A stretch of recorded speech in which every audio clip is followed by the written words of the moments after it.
All right, team, so I'm going to take you through the techniquing of a squat. Okay, first things first is getting your feet right. You want your feet wider than your hips so that your hips can track down in the center. If you have it too close, it's kind of more like your legs get in the way. Your hips can only go so far down. So taking your feet wider than your hips, toes pointing out. That's the main position for where your feet want to be.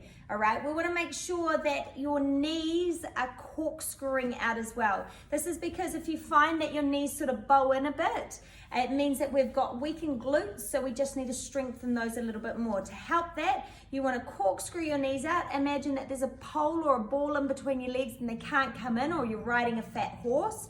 You want to keep your weight on your heels, so lift your toes in your shoes. Your toenails should be pressed against the top of your shoes. Alrighty? As you drop down, you're going to be thinking about your core as well, pulling your belly button in towards your spine to help protect your lower spine. Alright?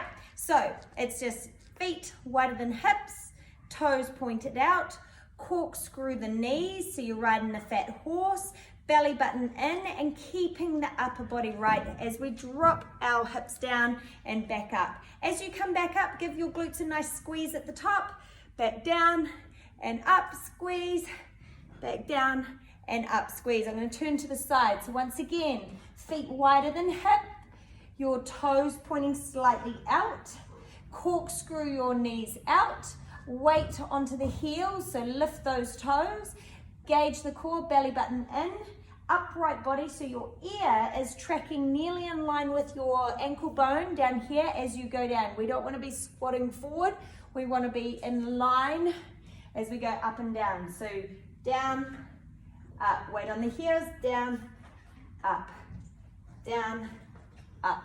Cool, and that is your technique for a squat.